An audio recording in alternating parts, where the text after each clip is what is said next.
الحمدللہ رب العالمین والصلاة والسلام علی محمد الامین اعوذ باللہ من الشیطان الرجیم بسم اللہ الرحمن الرحیم. خواتین و حضرات،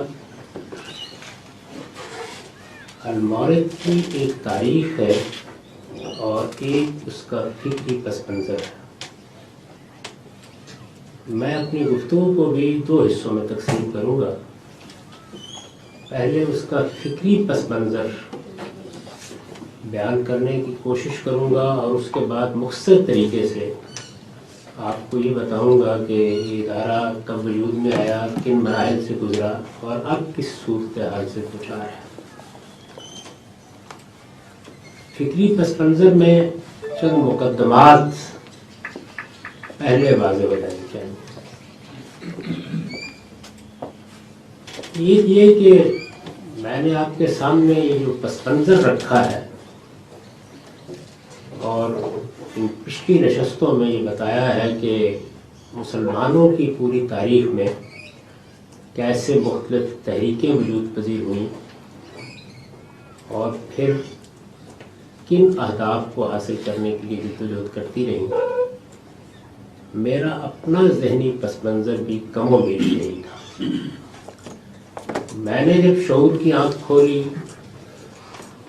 میری تعلیم کی ابتدا ہوئی اور اس لحاظ سے میری بڑی خوش قسمتی تھی کہ مجھے دونوں نظام ہائے تعلیم سے استفادے کا موقع ملا. میرے والد گرامی کو اصرار تھا کہ میں مشرقی علوم کی تعلیم پاؤں اور جیسے ہمارے ہاں لوگ عربی، فارسی اور اس طرح کے علوم پڑھتے ہیں اسی طرح سے میری بھی تربیت ہو. لیکن میری والدہ کو اس سے شدید اختلاف تھا اور وہ اس بات پر مصر تھیں کہ بچے کو اسکول جانا چاہیے. اس کشمکش میں بالآخر والدہ کی فتح ہوئی اور عام طور پر ایسے ہی ہوتا ہے.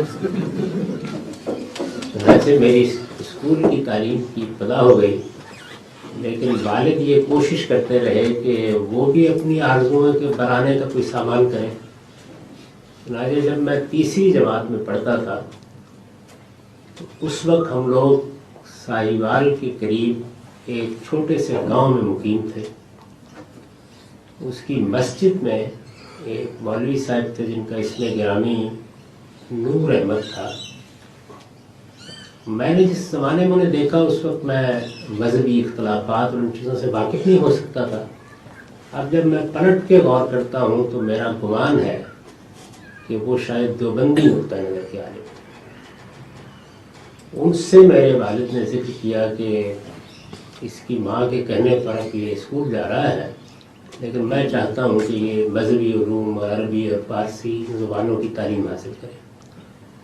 انہوں نے ارشاد فرمایا کہ میرے پاس سے کہیے کہ اسکول سے آنے کے بعد آ جایا کرے تو میں اس کو پڑھا دوں گا.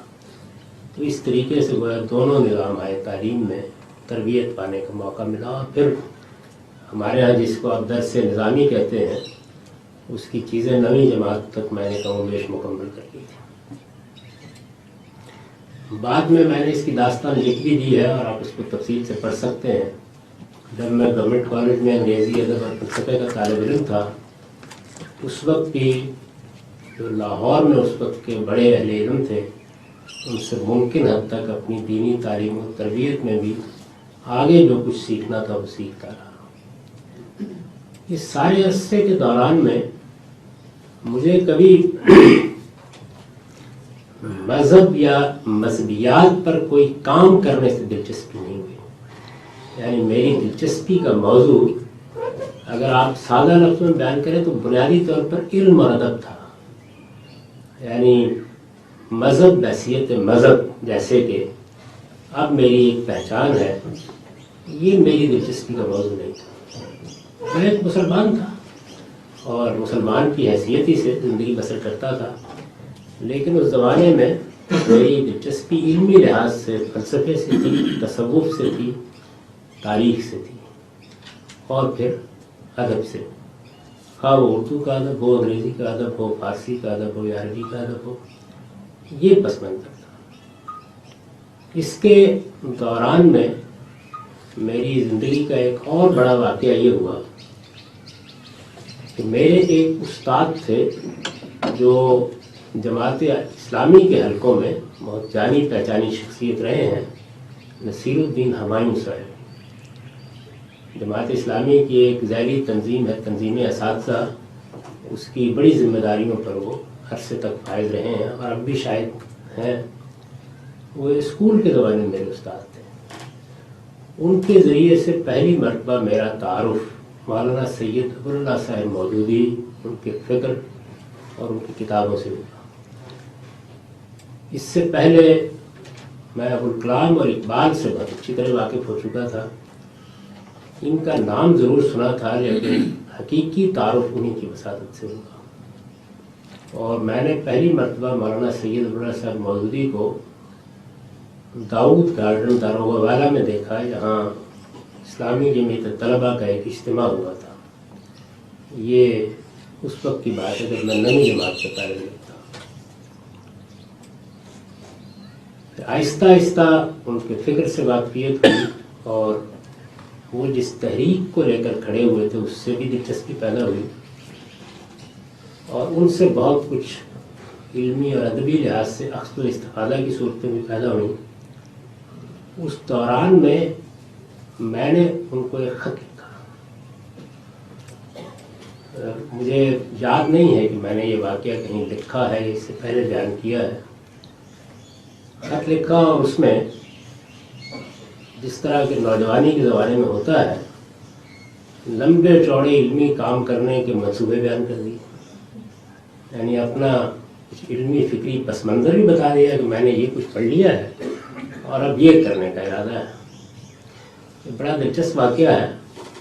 میرا وہ خط ملنے کے بعد مولانا سید ابواللہ صاحب مودودی نے مجھے اس خط کا جواب بھی دیا اور یہ پیغام بھی بھیجا کہ تم مجھ سے مل لو۔ تو ان کے دفتر میں پہلی ملاقات میری اس خط کے نتیجے میں ہوئی۔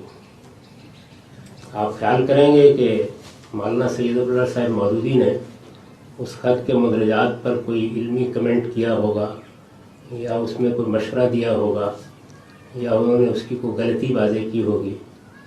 مولانا نے جو بات مجھ سے کہی وہ ذرا دل تھام کے سنیے۔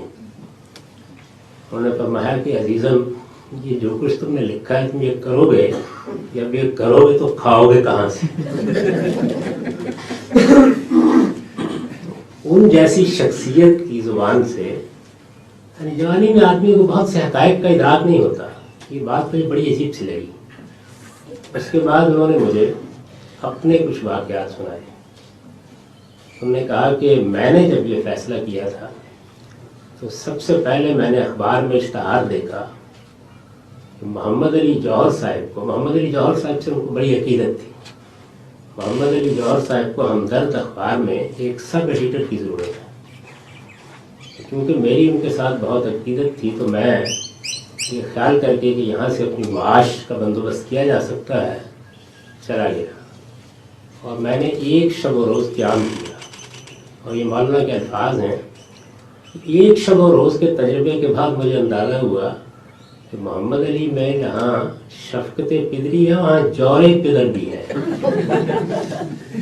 اور یہ خیال کر کے کہ میں شاید اس کا تحمل نہیں کر سکوں گا، میں وہاں سے آ گیا۔ محمد علی جوہر کے بارے میں یہ معلوم ہے کہ وہ اپنے دفتر میں کام کرنے والے ساتھیوں سے اگر ناراض ہو جاتے تو باقاعدہ سینے پر چڑھ کے پٹائی کرتے تھے۔ تو اس جور پدر کا احساس کر کے مولانا سید ابواللہ مودودی صاحب واپس آ گئے۔ انہوں نے فرمایا کہ اس کے بعد پھر میں نے جب کچھ عرصہ جمعیت میں ملازمت کی، اس سے کچھ معاملات چلتے رہے، پھر ترجمان القرآن نکالنے کا فیصلہ کیا۔ ترجمان القرآن کو اگرچہ پذیرائی حاصل ہوئی ہے لیکن ہماری مسلمان قوم کا مزاج یہ ہے کہ وہ اتنی پذیرائی ہوئی کہ انہوں نے فرمایا کہ 250 اس کی کاپیاں نظام حیدرآباد خرید لیتے تھے، اس سے رسالہ اور میرا گھر چلتا تھا۔ یہاں تک کہ علامہ اقبال نے مجھ سے کہا کہ تم پنجاب میں منتقل ہو جاؤ۔ اور علامہ اقبال کیونکہ اس زمانے میں بہت مضطرب تھے، کہ مسلمانوں کے آگے جو معاملات پیش آنے والے ہیں اس میں مذہبی فکر کی ریکنسٹرکشن کی ضرورت ہوگی، اس کے لیے کوئی ادارہ بنایا جائے۔ اسی مقصد سے انہوں نے ان سے کہا کہ وہ پنجاب آ جائیں۔ مولانا نے فرمایا کہ میں نے ان کو کہا کہ یہ صورتحال ہے، میرے معاشی حالات یہ ہیں، اور ترجمان القرآن کی اتنی کاپیاں نظام خریدتے ہیں، اگر میں منتقل ہوتا ہوں تو یہ سلسلہ تو ختم ہو جائے گا۔ اب اس کی ایک ہی متبادل صورت ہو سکتی ہے کہ 500 کے قریب اس کی کاپیاں پنجاب میں خریدنے کا بندوبست کر لیا جائے۔ تو اقبال نے کہا کہ یہ اہتمام ہو جائے گا، آپ آ جائیے۔ یعنی یہ انہوں نے سب مجھے اس لیے سنایا کہ علمی منصوبے بھی بنائے جا سکتے ہیں، لیکن کچھ زندگی کے حقائق بھی ہیں۔ آج جب میں یہ دیکھتا ہوں تو مجھے محسوس ہوتا ہے کہ جو چیز مجھے اس وقت بہت گران گزری تھی، شاید وہ زندگی کی ایک بہت بڑی حقیقت تھی، جس کی طرف ایک بڑے آدمی نے اپنی زندگی کے تجربات کی روشنی میں متوجہ کی۔ یہ وہ گفتگو ہے جس کے بعد میرے اوپر یہ شدید احساس طاری ہو گیا، اچھا یہ اگر اتنا بڑا مسئلہ ہے تو پھر وہ لوگ کہ جو یہ فیصلہ کریں گے کہ اس کو اس قوم میں علمی زندگی یا کوئی اکیڈیمک کام کرنا ہے تو وہ کیا کریں گے، یعنی پھر ان کے لیے کیا جگہ ہے۔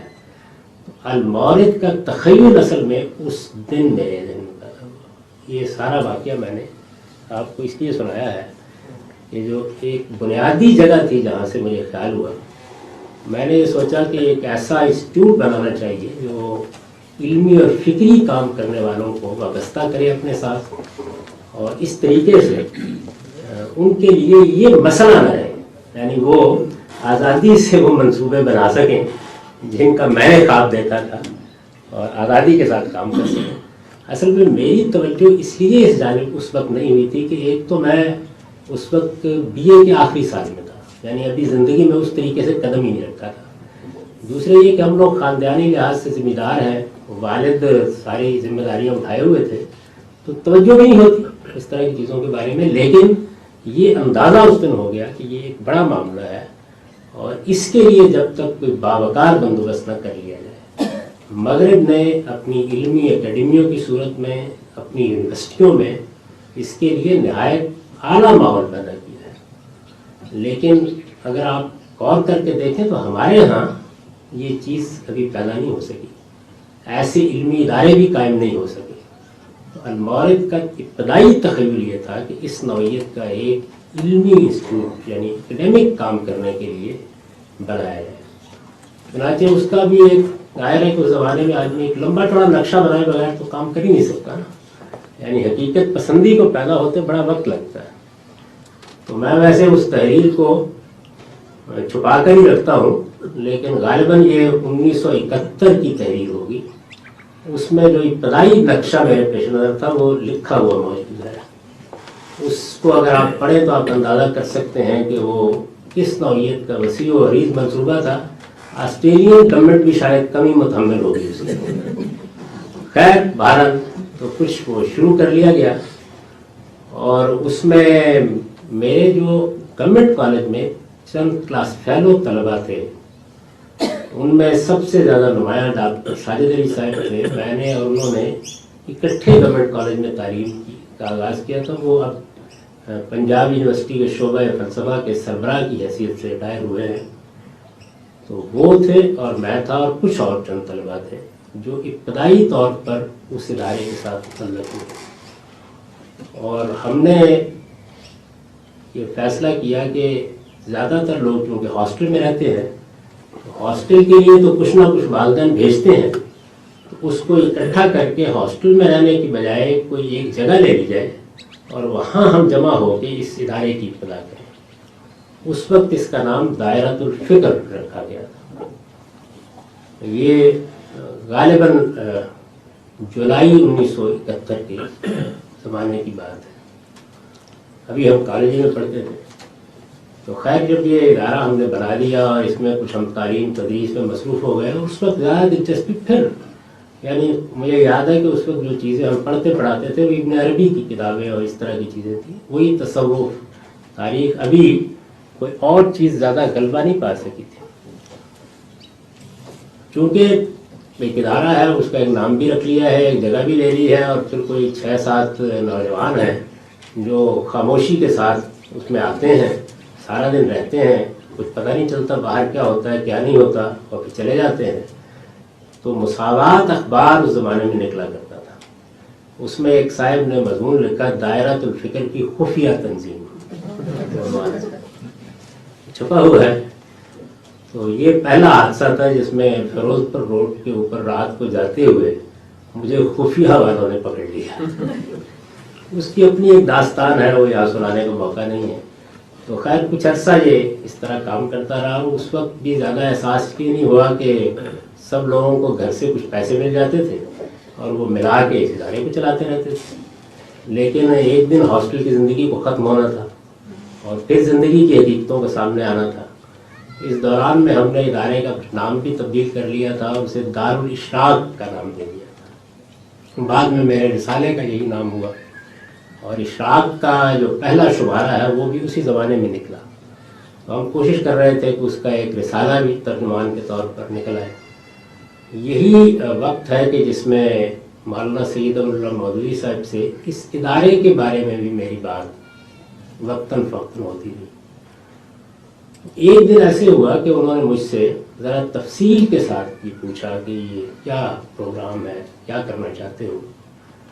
جس طرح پہلی مرتبہ زندگی کچھ حقیقتوں سے انہوں نے مجھے مطلع کیا تھا، دوسری مرتبہ بھی انہوں نے کہا، اور مجھے آج تک جس طرح وہ ان کا جملہ نہیں بولتا کہ کھاؤ گے کہاں سے، یہ جملہ بھی نہیں بولتا۔ انہوں نے کہا کہ بھائی یہ جو اس طرح کے ادارے ہیں ان کے لیے بہت مسائل چاہیے ہوتے ہیں، یعنی کوئی آپ ویسے کوئی کلب بنا لیں، کوئی جماعت بنا لیں، وہ بھی چل جاتی ہے، لیکن ان اداروں میں ظاہر ہے کہ یہ نوجوان آگے بڑھیں گے، زندگی کی حقیقتیں محیط افریق بن کے سامنے آ جائیں گی، تو اس کے لیے بڑے وسائل کی ضرورت ہوتی ہے۔ اور میں بھی ایک زمانے میں اس طرح کے ایک علمی ادارے کا خواب دیکھتا رہا اور یہ خیال کرتا رہا، یہ مولانا کا جملہ ہے کہ کوئی صدیق سیٹھ آئیں گے اور اس کی ذمہ داری اٹھا لیں گے، لیکن وہ آئے نہیں، اب بوڑھا ہو گیا ہو۔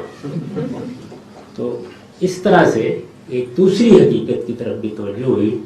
تاہم انہوں نے فرمایا کہ ایک اچھا کام ہے، تم نے اب اس کی ابتدا کر دی ہے، تو اس میں زیادہ اچھا یہ ہے کہ یہاں سے جماعت اسلامی کا مرکز منتقل ہو رہا ہے، تو یہ عمارت جو مہمان خانے کے طور پر استعمال ہوتی ہے، یعنی مولانا کا گھر 5 ذیلدار پارک اچھرا میں تھا اور ایک گھر چھوڑ کر وہ مہمان خانہ تھا۔ تو انہوں نے فرمایا کہ میں اس کو خالی کرا لیتا ہوں، یہاں قریب آ جاؤ، یہ جو لوگ ہیں یہ بھی قریب آ جائیں، اس سے ظاہر ہے کہ جو جگہ لی ہوئی ہے اس کے اخراجات ختم ہو جائیں گے، لائبریری کی ضرورت، ان کی اپنی لائبریری بہت اچھی تھی وہ بھی پوری ہو جائے گی، اور میرے قریب بھی آپ لوگ رہیں گے، تو اس ادارے کو قائم کرنے کی کوشش کرتے ہیں۔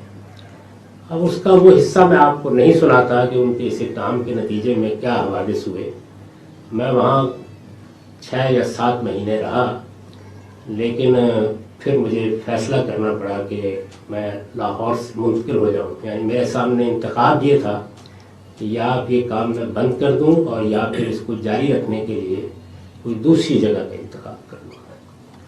تو ان سے اجازت لے کر اور ان کو بتا کر پھر میں مرید کے چلا گیا۔ مرید کے لاہور سے کچھ 26 کلومیٹر کے فاصلے پر ایک چھوٹا سا قصبہ ہے، وہاں 1977 میں منتقل ہوا، اور 1979 تک 2 سال کے قریب دارالاشراق کے نام سے ہی ہم چند نوجوان تھے جو اس جنون میں مبتلا رہے اور یہ کام کرتے رہے۔ لیکن 2 سال تک وہاں کام کرنے کے بعد یہ اندازہ ہو گیا کہ یہ بھاری پتھر ہے، یعنی اس طرح کا نظام ابھی نہیں چلایا جا سکتا۔ چنانچہ ایک دن اس کی فاتحہ پڑھ کے ہم لوگ مرید کے سے رخصت ہو گئے۔ پھر کافی بڑا عرصہ تک تعطل رہا۔ میں اس زمانے میں لاہور واپس آ گیا، کچھ دوسری مصروفیات بھی ہو گئیں۔ میرا جو پرانا گھر تھا والد کا لاہور میں نے اس کی کچھ تعمیر نو کی اور وہاں بیٹھ گیا آگے۔ اس زمانے میں یہ وہی زمانہ ہے جس میں نے سول سروس اکیڈمی میں پڑھانا شروع کیا ہے۔ تو وہاں پر پھر دوبارہ ظاہر ہے کہ وہ ایک تڑپ تو تھی اندر، دوبارہ یہ خیال کچھ میرے احباب میں پیدا ہونا شروع ہوا، اور پھر 1985 میں المورد کے نام سے اس ادارے کی بنیاد کی۔ کہ میں نے اس کا تھوڑا سا پس منظر بتا دیا ہے کہ مراحل سے گزرا۔ اب جب اس کی بنیاد رکھی گئی تو آتش جوان بھی نہیں رہا تھا اور بڑی حد تک زندگی کی حقیقتیں بھی نمایاں ہو گئی تھیں، چنانچہ اس کا نظام اس طرح کا بنایا گیا کہ اب یہ چلتا ہے۔ چنانچہ اس وقت سے لے کے اب تک یہ اللہ کا بڑا شکر ہے کہ یہ ادارہ قائم ہے اور اس میں دو چیزوں کو بنیادی آداب کی حیثیت حاصل ہے۔ ایک وہی چیز جس سے اس کی ابتدا ہوئی تھی کہ خالص علمی ادارے کی حیثیت سے تحریک، جماعت، تنظیم، اس کا کوئی تصور کبھی اس ادارے کے قریب نہیں پڑتا۔ ایک انسٹیٹیوٹ جسے آپ کہنا چاہتے ہیں، ایک خالص علمی ادارہ۔ ایک یہ چیز پیش نظر تھی کہ جو لوگ اعلیٰ علمی صلاحیتیں رکھتے ہوں اور ایک خاص دائرے میں مذہبی علوم پر کام کرنا چاہتے ہوں، اس کے لیے اپنی زندگی لگانے کا فیصلہ کر لیں، ان کو اس ادارے کی فیلوشپ دی جائے، جس طرح کے مغربی ممالک میں بڑی اکیڈمیز کرتی ہیں، اور وہ اس کے ساتھ وابستہ ہو کر اپنے ذوق رجحان کے مطابق کام کریں، اور یہ ادارہ بھی اگر کوئی منصوبے تفویض کرنا چاہے تو باہمی رضامندی سے ان منصوبوں پر بھی علمی کام کیا جائے۔ اس کے لیے بہت سے علمی منصوبے بنائے بھی گئے، لوگوں کو ان سے متعارف بھی کرایا گیا، اور ایک اچھی تعداد اس میں ایسے نوجوانوں کی منسلک ہوئی فیلوشپ اسکیم میں کہ جو برسوں سے یہ کام کرتے رہے ہیں اور کر رہے ہیں۔ یہ کوئی آج سے کچھ برس پہلے کی بات ہے کہ جو اسکالرشپ یہ ادارہ دیتا تھا اس اسکیم کو ختم کر دیا گیا تھا، اور اب اس کے بعد یہ سارے فیلوز اعزازی طور پر اس کے ساتھ کام کرتے ہیں۔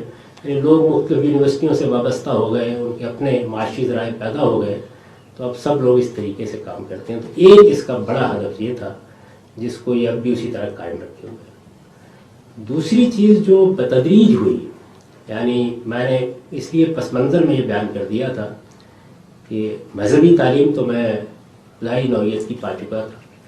مولانا سید ابو اللہ مودودی صاحب کے ساتھ اپنے اخذ و استفادہ کی کچھ داستان بھی میں نے آپ کی خدمت میں عرض کر دی۔ 1973 میں پنجاب یونیورسٹی لائبریری میں کچھ کتابیں دیکھ رہا تھا، اور مجھے قرآن مجید سے متعلق کچھ کتابوں کی ضرورت تھی، تو خاص کیٹلاگ میں اسی باب کے اوراق الٹتے ہوئے ایک ذرا منفرد نام پر میری نظر پڑی۔ یہ عبدالحمید فراہی کا نام تھا۔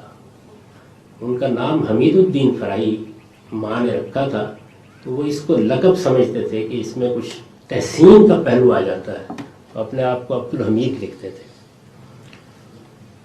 تو امام فراہی کے نام سے پہلی بار میرا تعارف لائبریری میں کھڑے ہوا۔ میں نے وہ کتاب نکلوائی اور اس کی میں نے کچھ تاثراتی سی داستان لکھی بھی ہے۔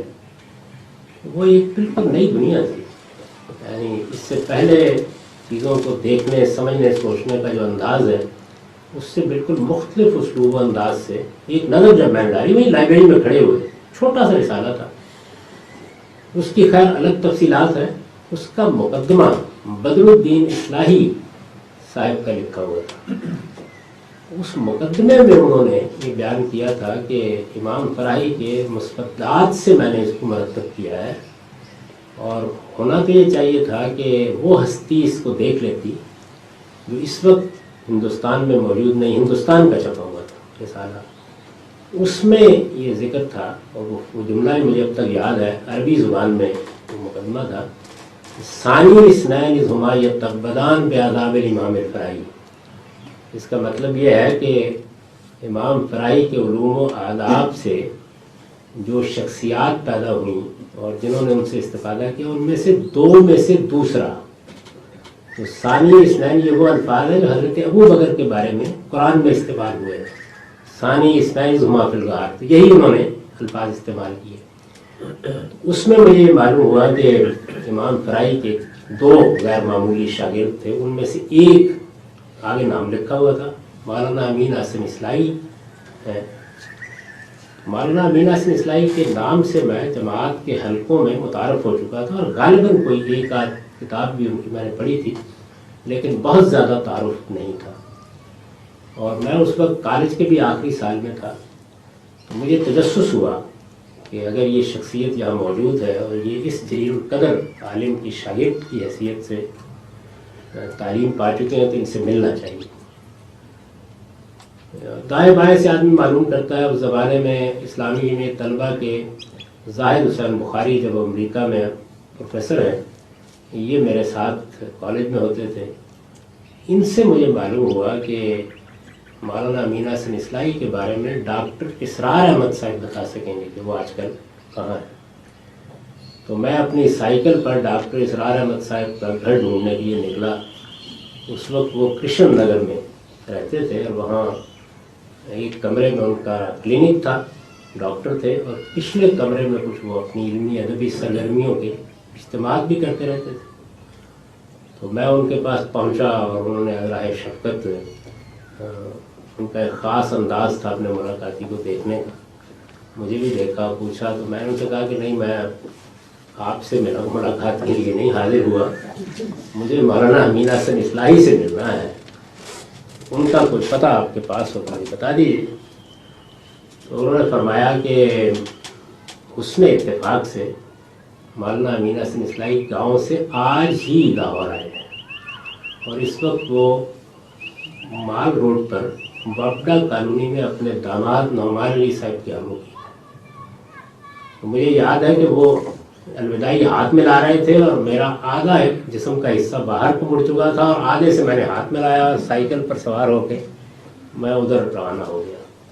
اور وہ منظر بھی مجھے کبھی نہیں بھولتا کہ جب میں بابڈا کالونی میں داخل ہوا تو اس وقت سامنے کچھ اندازہ تھا مجھے، سامنے سے ایک شخصیت ایک خاص اسلوب میں چلتی ہوئی مسجد کی طرف جا رہی تھی. تو میں نے پوچھا تو مجھے معلوم ہوا کہ وہ مولانا امین حسن اصلاحی ہے. تو میری ان سے پہلی مرتبہ 1973 میں ملاقات ہوئی. 15-20 روز وہ اس وقت مقیم رہے اور ان کے ساتھ بے شمار موضوعات پر بہت سی بحثیں اور گفتگویں ہوئیں. ان میں مجھ پر یہ بات واضح ہو گئی کہ قرآن مجید بھی کتاب ہے جس کو زندگی کا محور و مرکز ہونا چاہیے. یہ بھی ایک کتاب ہے کہ جو ایک نئی دنیا سے متعارف کراتی ہے. ان 15 دنوں میں جس قرآن سے متعارف ہوا میں اس سے پہلے واقف نہیں تھا. مذہبی علوم اور قرآن کی بہت سی تفسیریں پڑھ چکا تھا، اس کے باوجود بھی متعارف نہیں تھا. تو یہ ایک بالکل ہی نیا تعارف تھا.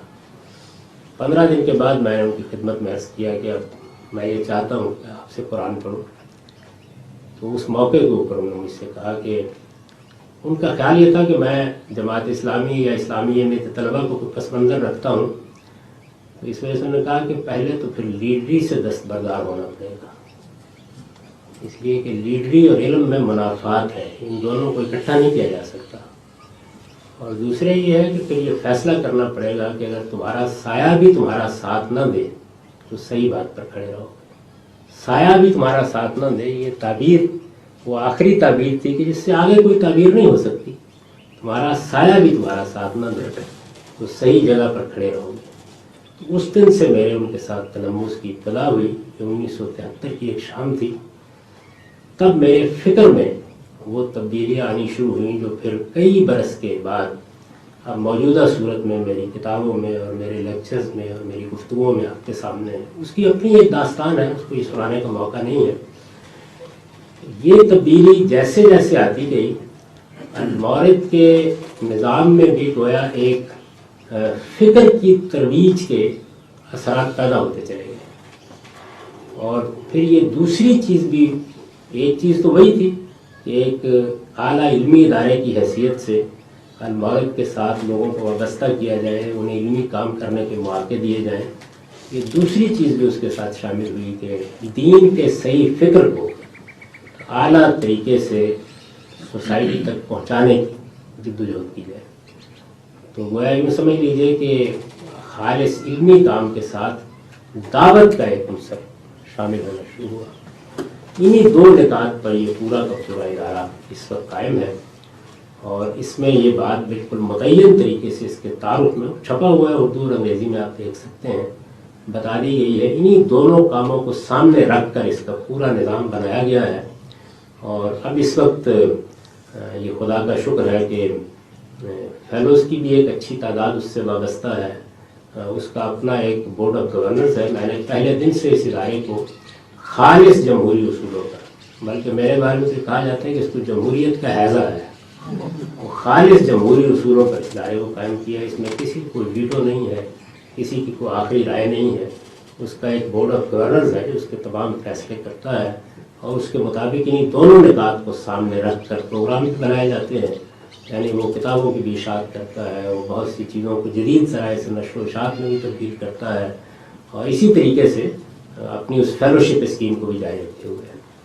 یہ ادارہ اب بڑی محکم بنیادوں پر قائم تھا اور اپنا کام پوری شان کے ساتھ پاکستان میں کر رہا تھا. لیکن آپ کو معلوم ہے کہ اس کے بعد جو حالات پیدا ہوئے اور جس میں میرا فکر، میرے رفقا اور ادارہ بہت سی قوتوں کا بالکل ہدف بن کے رہ گیا اور مجھے ملک چھوڑنا پڑا، تو اللہ کا شکر ہے کہ اس کے باوجود بھی ادارہ قائم ہے، اپنا کام بھی کر رہا ہے. اب ہم نے اس کو انگلستان میں المعرض گلوبل کے نام سے رجسٹرڈ بھی کرا دیا ہے، اور اس وقت یہ کوشش کر رہے ہیں کہ پاکستان سے باہر اس کا مرکزی دفتر قائم کر دیا جائے.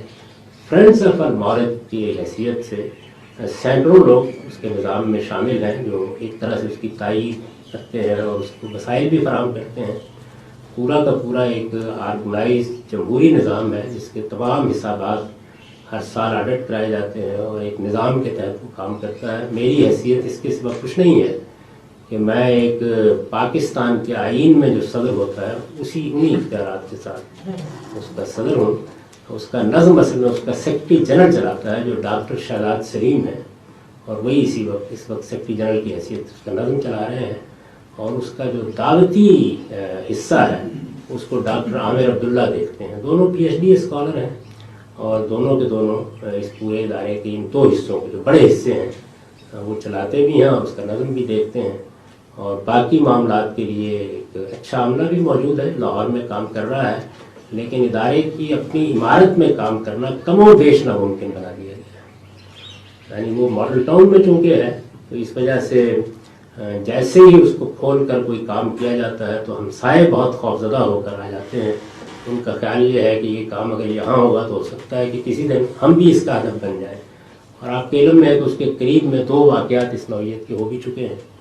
اس وقت کی صورتحال یہ ہے کہ ادارہ اپنے کام کے لحاظ سے پوری طرح فعال ہے، کام کر بھی رہا ہے، اور جیسے میں نے عرض کیا کہ اس وقت اس تغاضوں میں ہے کہ اس کا مرکز کسی باہر کے ملک میں قائم کر دیا جائے. ابھی میں نے اپنے کچھ احباب کے ذریعے سے دبئی میں اور ترکی میں اس کے لیے حکومت سے بھی رابطے کیے ہیں، اور آپ دعا کیجئے کہ اس میں اگر اجازت ملتی ہے تو شاید ہم مرکز کو باہر منتقل کر دیں. لیکن پاکستان میں فی الحال آپ کہہ سکتے ہیں کہ ادارے کی عمارت میں بیٹھ کر کام کرنا ممکن نہیں. عمارت کے باہر اپنے اپنے گھروں میں جس طرح کہ اللہ تعالیٰ نے اب بہت جدید ذرائع پیدا کر دی ہیں، کام اسی طریقے سے آرگنائز ہے بھی، ہو بھی رہا ہے، اور دنیا بھر میں اپنی وسعت کے ساتھ بے شمار لوگوں تک اپنا میسج پہنچا بھی رہا ہے. یہ مختصر الفاظ میں المعرض کا پس منظر، اس کی فکری تاریخ اور اس وقت کی صورتحال ہے. اقول قولی ھذا واستغفر اللہ لی ولکم ولسائر. سر، جب ہم لوگ آسٹریلیا میں ریسرچ کرتے ہیں تو ہمیں گورنمنٹ کی طرف سے ریسرچ گرانٹس مل جاتے ہیں، تو آپ لوگوں کو کیا کوئی پاکستانی گورنمنٹ گرانٹس دیتی ہے؟ آپ کا سورس آف فنڈنگ کیا ہے ڈونیشن کے علاوہ؟ فرینڈز آف المعرض میں نے نہ کبھی گورنمنٹ کی کوئی گرانٹ چاہی اور نہ کبھی گورنمنٹ نے اس طرح کی کوئی گرانٹ دی ہے. میں کبھی اس کو مستقبل میں پسند نہیں کروں گا. پاکستان کی گورنمنٹ کوئی کام نہیں کرتی جب تک کہ اس کے ساتھ کوئی سیاسی مفادات وابستہ نہ ہو، اور میں نے ہمیشہ یہ کوشش کی ہے کہ یہ ادارہ اس طرح کی چیزوں سے بالکل بالا کر رہے ہیں. تو المعرض کے تمام تر وسائل اس کے جو فرینڈز آف المعرض کا حلقہ ہے وہی فراہم ہے. ان میں سے ایک ایک پائی کا حساب موجود ہے ان سارے سالوں کا، وہ باقاعدہ آڈٹ کیے جاتے ہیں. حکومت پاکستان کی طرف سے البتہ کو یہ سہولت حاصل ہے کہ اس کو دیے جانے والے فنڈز وہ ٹیکس سے وابستہ نہیں. اگر آپ میں سے بھی کوئی فرینڈ بننا چاہے تو ویب سائٹ پہ جا کر بنا جا سکتا ہے. میں ایک اجازت دیں وضاحت کروں. یہ کوئی جیسے جماعتیں ہوتی ہیں یا اس طرح کی چیز نہیں، یہ خالص علمی اور دعوتی ادارہ ہے اور بالکل علمی ادارے کے طریقے پہ کام کرتا ہے. عام لوگ اس کے ساتھ فرینڈز آف المعرض کی حیثیت سے وابستہ ہوتے ہیں. پھر اگر وہ چاہیں تو اس کی جو مین باڈی ہے اس کی ممبرشپ بھی لے سکتے ہیں, لیکن اس کے لیے ضروری ہے کہ پھر وہ فعال ہو کر کوئی کام کرنا چاہیں, یعنی صرف دوستی کا اظہار نہ کریں. تو یہ سارے راستے کھلے ہوئے ہیں, لیکن وہ جیسے دنیا میں بڑے ادارے اکیڈیمک ادارے کام کرتے ہیں ویسے ہی کام کرتے ہیں. رامجی صاحب, میرا کوشچن یہ ہے کہ جیسے کہ ہمارا قرآن ایک ہے, اللہ کا آخری رسول بھی ایک ہے, اور جب ہمارا قرآن ایک ہے, اللہ کا آخری رسول بھی وہی ہے, اور میسج بھی ایک ہے, تو پھر اتنے سارے جو ایک چھوٹے چھوٹے سے گروہ بن گئے ہیں, ایک مطلب جماعت اسلامی کا گروہ بڑھ گیا یا دوسری جماعت کا گروہ بڑھ گیا. آپ کی جیسے آپ فرما رہے تھے کہ میں جماعت اسلامی میں پہلے شامل بھی ہوا, تھوڑا سا عرصہ اس میں گزارا بھی, تو کیوں نہیں آپ سب جو اتنے بڑے اسکالرز ہیں, میں اسکالرز کی بات کر رہا ہوں, وہ آپس میں مل کے بیٹھے اور ہمیں ایک ویژن دے کہ جو دین اسلام جو ہے وہ یہ ہے, جو دے بھی رہے ہیں سب لوگ, لیکن جو اختلافات ہیں پھر وہ کیوں ہیں؟ اس لیے کہ ہم بدقسمتی سے سب انسان ہیں, اور انسان جب تک انسان ہے اختلاف کرتا ہے. انسان میں اور حیوان میں بنیادی فرق یہی ہے کہ انسان سوچتا ہے, اور جو سوچے گا علمی تحقیق کرے گا اس میں اختلاف ہو جائیں گے. اختلاف کوئی بری بات نہیں, اس کو ایک قابل مذمت لفظ بنا دیا گیا ہے. اختلاف سے دنیا میں علم کی ترقی ہوتی ہے. اصل چیز یہ ہے کہ مخالفت نہ ہو, اناد نہ ہو, ایک دوسرے کا احترام کیا جائے, میوچل رسپیکٹ قائم ہو, اور جیسے دنیا بھر میں علمی اختلافات ہوتے ہیں ان کو اسی لب و لہجے میں پیش کیا جائے. یعنی کوئی ایسی متحدہ کاوش کی ضرورت نہیں ہے.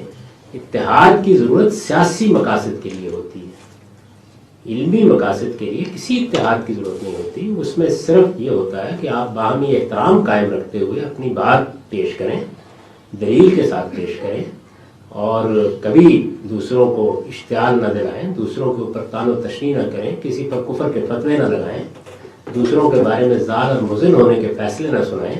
بس یہاں تک محدود رہیں کہ یہ میری بات ہے, اس کی یہ دلائل ہیں, آپ اس پہ غور کیجیے. میں یہ مانتا ہوں کہ میں ایک انسان ہوں اور میری بات میں غلطی ہو سکتی ہے. اگر میری غلطی مجھ پر واضح کر دی جائے گی تو میں اس کی اصلاح کر لوں گا. تو ہر صاحب علم کو اس جگہ کھڑے ہو کر اپنی بات پیش کرنی چاہیے اور اسی طرح کام کرنا چاہیے. ان کا الگ الگ رہنا ہی خیر کا باعث ہے. یعنی اس میں تنوع ہوگا, وہ آزادی سے کام کریں گے, اپنی بات کہیں گے, آپ کے سامنے نئے نئے حقائق آتے رہیں گے, اور اس طرح انسانیت کا علمی اور فکری سفر جاری رہے گا. البتہ کوئی سیاسی مقصد ہو اگر, تو یہ بالکل درست ہے کہ اس کے لیے کوئی تنظیم جماعت بنے, اس میں سب کو اکٹھا ہونا چاہیے. یہ بہت اچھی بات ہے. وہ ظاہر ہے کہ چند محدود مقاصد ہوتے ہیں جن کے لیے لوگ اکٹھے ہو جاتے ہیں. وہ تو ہمارے نوابزہ نصر اللہ خان صاحب کا معاملہ یہ تھا کہ وہ میڈکوں کی پنسیری بھی بنانے میں کامیاب ہو جاتے تھے. تو مولانا اسلائی نے تبصرہ کیا تھا نا کہ یہ جو اتحاد بنتے ہیں یہ میڈکوں کی پنسیری ہیں. اگر کوئی میڈکوں کو کسی ترازو میں رکھ کے تولنے کی کوشش کریں گے, دو اندر ہوں گے, ایک پھدک کے باہر چلا جائے گا. میڈکوں کی پنسیری باندھنے کا عمل وہ کر ڈالتے تھے. اس وجہ سے وہ آپ بھی کرنا چاہیں تو بے شک کریں. اور مجھے بھی کبھی میں نے کسی قومی کسی اس طرح کے مقصد کے لیے نہ مل بیٹھنے سے انکار کیا ہے, نہ تعاون کرنے سے انکار کیا ہے.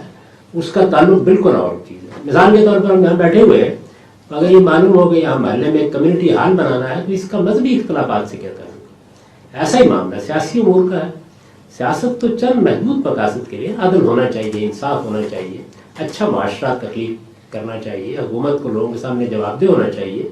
اس طرح کی جدوجہد آپ کریں, میں کریں, یہ بالکل درست ہے کہ اس میں الگ الگ آپ پارٹیاں بنائیں گے اگر تو اس سے زیادہ انتشار پیدا ہوگا, زیادہ اتحاد کرنا چاہیے. لیکن علم نہیں, اس میں تو کوئی قریب نہیں پھٹکنا چاہیے اس طرح کے اتحاد قسم کی چیز کے. وہ علم کی موت ہوتا ہے. علم کو اپنی جگہ کھڑے رہ کر اپنی بات شائستگی تہذیب کے ساتھ پیش کرنی چاہیے تاکہ علم کا سفر ترقی کی طرف کام کرے. جی کام صاحب, انڈیا میں 3 ایسی موومنٹس ہوئی تھی. ایک علی مسلم یونیورسٹی, دوسری جامعہ ملیہ دہلی اور عثمانیہ یونیورسٹی حیدرآباد. اس میں خاص طور سے عثمانیہ یونیورسٹی کے ساتھ شاید جہاں تک مجھے یاد ہے فرائی صاحب یا عیسائی صاحب, ان دو میں سے فرائی صاحب شاید جامعہ عثمانیہ کا نقشہ بنانے میں فرائی صاحب کا کافی ہاتھ تھا. یہ ان سب میں اسلامک اسٹڈیز کی ڈپارٹمنٹس ہیں، اور ان میں یہ جو آپ کام کر رہے ہیں ان میں یہ کام کیوں نہیں ہو رہا ہے، اور ان کی جو ریزلٹس ہیں وہ کیوں نہیں ہم تک پہنچ رہے ہیں؟ نہیں، ہر جگہ ایسے کام ہو رہے ہیں، یعنی ایسا نہیں ہے کہ یہ کام بالکل نہیں ہو رہے. پاکستان میں بدقسمتی سے بہت پسماندگی رہی ہے. ہندوستان میں جامعہ عثمانیہ کا ادارہ بہت بڑا ادارہ تھا، بہت سے اہل علم اس کے ساتھ وابستہ ہوئے، بہت سی علمی کتابوں کے پہلی مرتبہ انہوں نے ترجمے کیے. خود مولانا سید ابوالفضل صاحب مودودی نے جامعہ عثمانیہ ہی کے تحت جو غالباً دارالمعارف ہے، اسفار اربع ملا صدرہ کی، اس کی 4 جلدوں کا ترجمہ کیا تھا. مولانا ابوالخیر مودودی اس سے وابستہ رہے، بہت بڑے بڑے صاحب علم اس کے ساتھ وابستہ رہے ہیں. ایسے ہی ندوہ ہے، دیوبند کا اپنا ایک مصنفین کا ادارہ ہے. پھر شبلی اکیڈمی جو دارالمصنفین کے نام سے اعظم گڑھ میں. ہندوستان میں ایسے بہت سے ادارے کام کر رہے ہیں، اور ایسے دسیوں ادارے ہوں. دیکھیے کبھی اگر یہ آپ کو معلوم ہو کہ اس کمیونٹی میں بھی 2 اسکول اور قائم کر دیے، یا 2 کالج اور قائم کر دیے، یا 2 یونیورسٹیاں اور قائم کر دی، تو یہ خوشی کی بات ہے. یعنی کوئی آدمی نہیں کہتا کہ یونیورسٹیوں کا اتحاد ہونا چاہیے. یونیورسٹیاں، ادارے، تعلیمی ادارے، علمی ادارے، یہ اپنی اپنی شناخت کے ساتھ قائم ہوتے ہیں. آکسفورڈ اپنی روایات کے ساتھ قائم ہے، کیمبرج اپنی روایات کے ساتھ قائم ہے، ہارورڈ اپنی روایات کے ساتھ قائم ہے. تو اس سے علم ترقی کرتا ہے. ان کے اندر بلکہ مسابقت ہوتی ہے کہ علمی کام میں، تحقیق میں آگے بڑھے. اس میں کوئی خرابی کی بات نہیں. سیاسی مقاصد کے لیے اتحاد کی ضرورت ہوتی ہے، اور ان علمی اداروں میں باہمی رابطہ بھی رہتا ہے. سب ایک دوسرے سے استفادہ کرتے ہیں، ہم ان کی چیزوں کو دیکھتے ہیں، وہ ہماری بھی دیکھتے ہوں گے. ہندوستان میں بڑے اچھے ادارے ہیں. اور ان میں کوئی میجر ریسرچ آج کل کیا ہو رہا ہے جہاں تک؟ ہر ادارے کا اپنا کام ہے. جامعہ عثمانیہ میں جو علمی کام کی بنا ڈالی گئی تھی وہ تو بدقسمتی سے اس طرح قائم نہیں رہ سکی، اور اب بہت اس محلال میں چلی گئی. دارالمصنفین البتہ اپنی روایات کے ساتھ قائم ہے. اس میں بنیادی کام تاریخی چیزوں کا تھا. خود شبلی کا اپنا ذوق تاریخ کا تھا، اور زیادہ تر خود امام محی الدین فرائی دارالمصنفین کے صدر رہے ہیں شبلی کے بعد. تو اس وجہ سے اس کی اپنی ایک تاریخ ہے. اس وقت بھی جو اس کے سربراہ ہیں وہ غالباً مولانا امین حسن اصلاحی کے بھتیجے ہیں، اور وہی اس کی سربراہی کر رہے ہیں. سید سلیمان ندوی جیسا ایک بڑا اسکالر اس کا ناظم رہا ہے، اور اس طریقے سے اس ادارے کی اپنی روایات ہیں. اس کی 10 کتابیں ہیں جو شائع ہو چکی ہیں. دیوبند اپنے نقطہ نظر سے علمی اور تحقیقی کام کی چیزیں شائع کرتا رہتا ہے. ندوہ کی بھی بہت سی چیزیں آپ تک پہنچتی رہتی ہیں.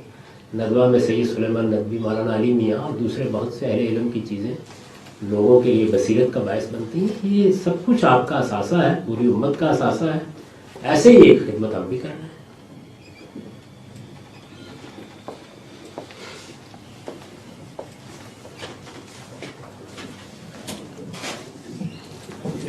کمنٹ ہے میرا سوال کا کمنٹ ہے کہ ہمارا اسلام کے زبوں حالی یا سے لوگوں نے کر کے ٹیچر پن کی کیا عادت ہو رہی ہے کہ ایک منٹ. اسلام کا کوئی طرف مسلمان کے جو اگر اسلام دور حاضر میں اپنے عروج پر کھڑا ہے.